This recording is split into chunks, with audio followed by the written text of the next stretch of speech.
Olá, bem-vindo à 13ª temporada do PQU Podcast, o podcast para psiquiatras em formação. Aqui é evidência com opinião. Eu sou Luiz Alberto Etten e é uma satisfação tê-lo como ouvinte.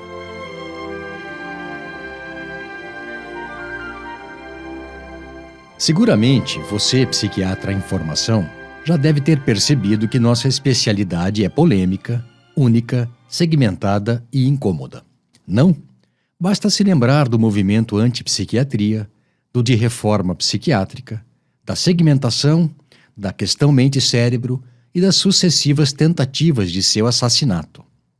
Já ouviu falar de anticardiologia, de antineurologia? Já teve notícia de movimento de reforma endocrinológica, de reforma urológica? Pois é. E o que dizer das diversas correntes que ela abriga, mas que nem sempre se entendem bem? Já ouviu falar de nefrologia biológica, ou psicodinâmica, ou organicista, ou mesmo clínica? Pois é. E em que outro ramo da medicina existe a solução de continuidade entre os diversos níveis da estrutura corporal? Tomemos a cardiologia, por exemplo. Em um paciente com insuficiência cardíaca, podemos ir nos aprofundando desde as manifestações sistêmicas do quadro, passando pelo coração como um todo, pelas células cardíacas e pelas alterações intracelulares, chegando a uma explicação para a cascata de eventos que leva à doença em cada um desses níveis. E em nossa especialidade? Em um paciente com esquizofrenia ou transtorno bipolar, dois exemplos que têm boa concretude. A partir do quadro clínico, bastante variável nas formas de apresentação, avançamos para o cérebro, principal órgão acometido, para circuitos cerebrais, para neurônios, para componentes intracelulares e até moleculares, para chegarmos onde? Na inevitável conclusão de que falta algo, de que nos perdemos no caminho, de que houve descontinuidade da cadeia, de que há uma lacuna entre mente e cérebro. Por fim, só se for muito novo na especialidade para não ter ouvido falar ou lido sobre os vários anúncios da morte da psiquiatria no decorrer de sua curta existência. Enfim, jovem colega em formação, essa é a nossa especialidade. Ame-a ou deixe-a. Nesse episódio do PQU Podcast, vamos falar de outra característica distintiva da psiquiatria: o ruído. Ela é, de longe, a mais ruidosa das especialidades médicas. O PQU Podcast, já na sua 13ª temporada, é uma iniciativa independente do Vinícius e minha, que conta com a valiosa colaboração da Maria Clara e do Tiago e de convidados na produção de conteúdo, com a mágica do Breno, da Vira Disco, na captação e edição do áudio, e da equipe da Predicado Comunicação para fazer com que todas as quartas-feiras um novo episódio seja publicado e divulgado. Se gosta desse nosso projeto, compartilhe seus links com amigos e colegas, principalmente com os R1 e estagiários de primeiro ano que estão chegando no serviço. Obrigado. Pois então, se não sabia, fique sabendo que a psiquiatria é a especialidade médica que tem mais ruído intrínseco. Não entendeu? Não tem a menor ideia do que estou falando? Calma, eu vou explicar. O ruído aqui é um dos componentes do erro em julgamentos e decisões. É o primo pobre do outro componente bem mais glamuroso, o viés. Esse é mais conhecido, mais falado e mais combatido. Aquele mais discreto, mas também, em algumas situações, mais pernicioso. Você, cara e caro ouvinte, seguramente já escutou falar dos vieses cognitivos e estatísticos mais comuns. Viés de confirmação, viés de ancoragem, viés de status quo, efeito halo, viés de amostragem, viés de avaliação, viés de definição, viés atencional, viés de atribuição, viés de disponibilidade, entre outros. Todos têm em comum o desvio sistemático para longe da verdade, da resposta certa, mas em uma direção definida, seguindo uma tendência, uma inclinação, no mais das vezes não plenamente consciente, mas sempre respeitando um padrão. O ruído, por outro lado, é também um componente do erro, um distanciamento da verdade, mas mais difuso, imprevisível até, e por isso mesmo muito mais difícil de identificar.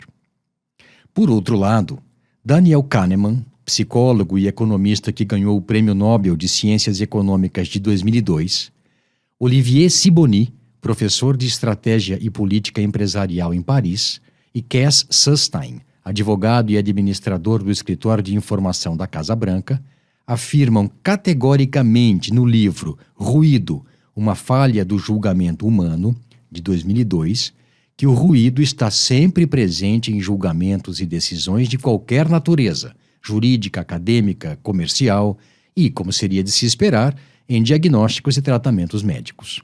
Batem nessa tecla repetidamente. Onde há um julgamento, há ruído. Os vieses são mais visíveis, de modo que seus efeitos perturbadores podem ser até previsíveis, principalmente quando sabemos em que direção eles vão. Por isso mesmo, são passíveis de neutralização por uma série de cuidados no processo de avaliação. O ruído, por outro lado, é o componente do erro que mais contribui para a sua inconsistência e imprevisibilidade. Ele causa variação em decisões tomadas em sistemas destinados a produzir julgamentos uniformes e encaminhamentos parecidos para situações similares. Tomemos como exemplos os mesmos delitos provocados por pessoas diferentes, ou o mesmo quadro clínico em diferentes pacientes. A tipificação e o diagnóstico, no caso do paciente, deveria ser parecida, se não a mesma, para todos os casos, e, consequentemente, sua condução também deveria ser semelhante. E até seria, não fosse o ruído. É ele que contribui para que haja diferenças nas penas para os mesmos delitos causados por pessoas diferentes, no diagnóstico e do tratamento para pessoas com os mesmos problemas de saúde, de prêmios de seguro para bens de valor semelhante, e assim por diante. Daí decorre que, em excesso, o ruído pode provocar injustiça e custar muito caro aos envolvidos. Mesmo sendo um coadjuvante quando se fala de erro de julgamento pessoal, institucional ou organizacional, em que o viés costuma ser o protagonista, o efeito do ruído nos bastidores, nas sombras do processo decisional, pode ser muito mais nocivo. Tudo bem até aqui? Espero que sim. Mas vou fazer ainda mais uma analogia para auxiliar na distinção entre viés e ruído, os dois componentes do erro. Se 3 ou mais pessoas decidem algo que se distancia do que seria o correto em uma mesma direção, elas estão enviesadas. Um viés, uma norma torta, conduz suas respostas tendenciosas no mesmo sentido. Se, por outro lado, 3 ou mais pessoas decidem algo que se distancia do que seria o correto, mas cada uma o faz de um jeito, em uma direção, estamos diante de ruído. Então, o viés causa um desvio sistemático do que seria o correto, enquanto o ruído causa uma dispersão aleatória em relação ao que seria o certo. Os autores do livro dividem o ruído em 2 categorias, de nível e de padrão. Este último subdividido em estável ou de ocasião. O ruído de nível refere-se à variabilidade na interpretação e abordagem da decisão entre diferentes juízes. Se psiquiatras diferentes, por exemplo, têm diferentes perspectivas sobre como interpretar uma mesma evidência ou um mesmo fenômeno clínico, isso resulta em ruído de nível, ou seja, é um ruído interpessoal. O ruído de padrão, em contrapartida, é intrapessoal. Se origina quando a mesma pessoa varia na interpretação de uma evidência ou de um fenômeno. Um primeiro exemplo de ruído de padrão estável. Um psiquiatra que é bastante criterioso na prescrição de medicamentos pesa a mão quando se trata de um caso de dependência química, porque tem um filho com problema parecido. Ou seja, a variação se dá por uma questão idiosincrática dele. Agora um exemplo de ruído de ocasião. Um psiquiatra avaliando casos semelhantes ou o mesmo paciente em tempos distintos prescreve conduta diferente em função do cansaço, do estado de humor e do nível de satisfação. Esse, como se pode imaginar, é mais sutil, mas foi surpreendentemente bem documentado em outras áreas. Os autores do livro demonstram que um magistrado com fome, ou no fim do expediente, ou apenas contrariado porque seu time perdeu o jogo da véspera, dá penas mais duras para casos semelhantes avaliados em outras circunstâncias. Ou seja, o ruído de ocasião tem a ver com fatores temporários que não dizem respeito ao caso em si. De modo geral, e na psiquiatria não há por que pensar que seria diferente, os ruídos de padrão são mais frequentes do que os de nível. Está bom de definição de conceitos, não? Passemos ao tema do episódio. Da mesma forma que na atividade do magistrado, na do agente de seguros, na do perito forense, na do gerente de banco e nas decisões pessoais, na atividade médica há ruído também. Mas haveria mais ruído na psiquiatria? Sim, sem dúvida. E quero crer que o ouvinte assíduo do PQU Podcast já deva ter uma ideia, mesmo que ainda em construção, do porquê desse fato, pelo que já falamos aqui sobre diagnóstico, pesquisa e tratamento dos diversos transtornos mentais. Para situá-lo, algumas informações. Mesmo em atividades médicas mais concretas, digamos, em oposição aos julgamentos mais subjetivos que os psiquiatras realizam todos os dias, há muito ruído. Diante do mesmo caso, diferentes médicos discordam quanto à presença ou não de melanoma, de câncer de mama, de doença cardíaca, de tuberculose, de pneumonia e, evidentemente, de um transtorno mental. Não só há divergência apenas quanto ao diagnóstico médico, mas também bastante ruído no encaminhamento terapêutico. Em medicina, o erro entre pessoas, seja ruído ou viés, ou confiabilidade entre avaliadores, é estimado pelo coeficiente kappa, criado pelo estatístico Jacob Cohen, em 1960. Quanto maior o kappa, maior a concordância e menor o ruído. Quando o kappa é igual a 1, a concordância é perfeita.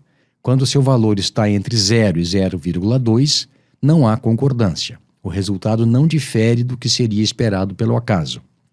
Entre esses extremos, temos os níveis intermediários, concordância mínima, 0,21 a 0,39, fraca, 0,40 a 0,59, moderada, 0,60 a 0,79, forte, 0,8 a 0,9 e quase perfeita, acima de 0,9.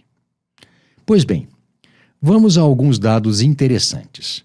A concordância da interpretação de nefrologistas quanto ao significado de exames da função renal de paciente com doença renal varia de fraca a moderada. A de patologistas quanto ao diagnóstico de hiperplasia mamária é somente moderada. E a de estenose medular avaliada por imagem de ressonância magnética é também apenas moderada. Em outros casos, o ruído é maior.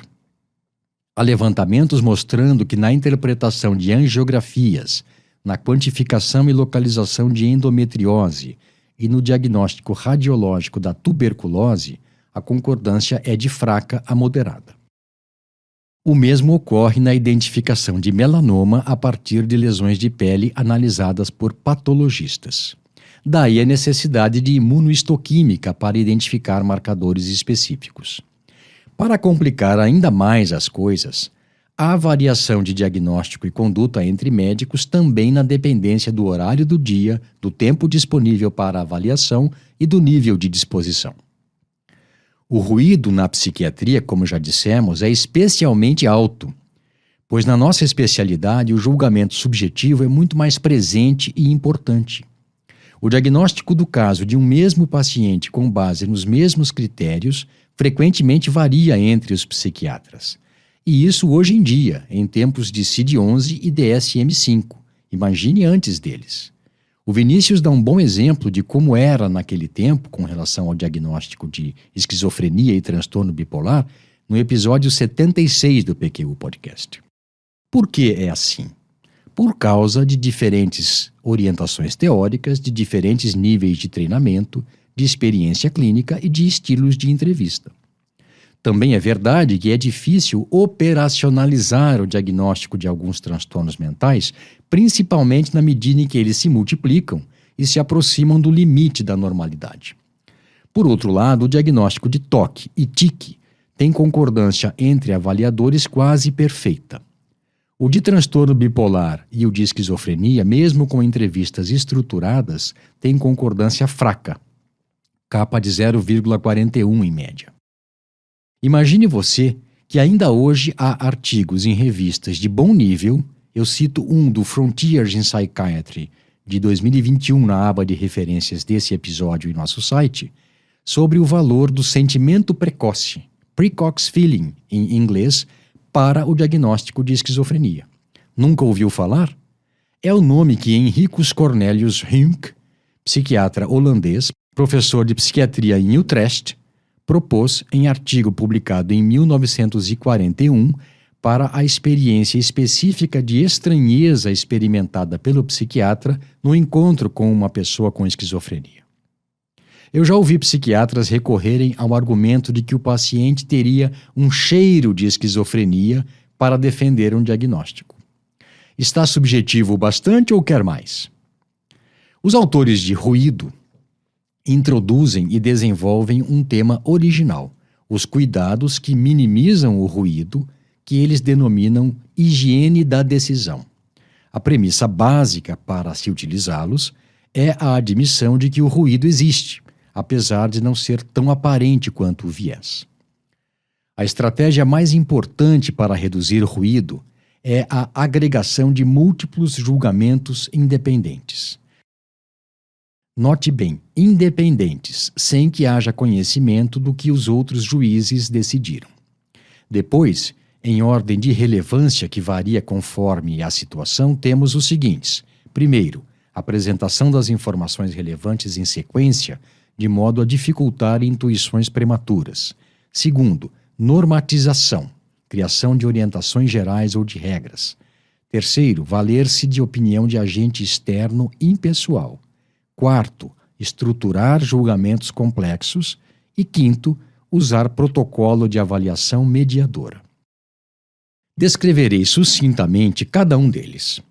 Quanto à agregação de múltiplos julgamentos independentes, a questão é que se faça a média, por assim dizer, de julgamentos realizados pelos melhores juízes, ou seja, conhecedores da área, experientes, bem treinados, inteligentes, de mente aberta e desejosos de aprender a partir de informações novas, mas enfatizando que suas avaliações sejam independentes. Cada um faz o seu julgamento sem saber qual o dos outros.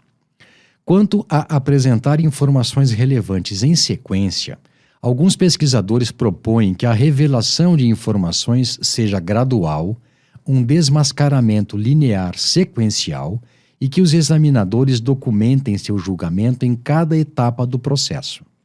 Nessa mesma linha, quando se pede uma segunda opinião, é importante que a pessoa que a fornecerá não saiba qual foi a primeira. Os que os autores do livro Ruído chamam de estruturar julgamentos complexos envolve discriminação de seus componentes, avaliação independente de cada etapa da coleta de informações e adiamento de julgamento holístico, o que, em termos mais simples, significa retardar o uso da intuição. A chamada avaliação mediadora nada mais é do que uma escuta atenta e interessada dos argumentos, seguida de questionamentos novos e de proposições criativas que desafiem o senso comum. Bem compreendido? Espero que sim. Se não, culpa minha, que não consegui transmitir o que no livro está muito bem explicado. Vejamos agora como essas medidas de higiene da decisão podem ser utilizadas para reduzir o ruído na prática psiquiátrica.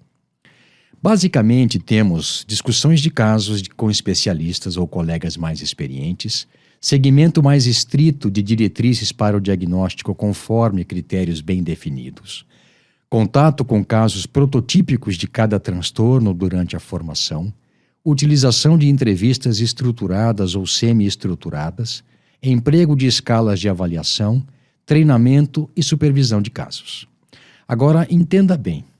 Depois de escutar o que eu falei até aqui, esses cuidados não mais servem apenas para a sua formação e o seu aprimoramento pessoal, mas sim para a melhora do nível da psiquiatria como especialidade médica e do atendimento dos pacientes. Fazendo uma analogia, o que buscamos é o som mais puro possível, livre de estática e de distorções. Essa meta é muito ambiciosa? Pode ser, mas aqui fica como uma sugestão da direção a ser seguida. Quanto mais estática, mais fora, mais distante do rumo certo.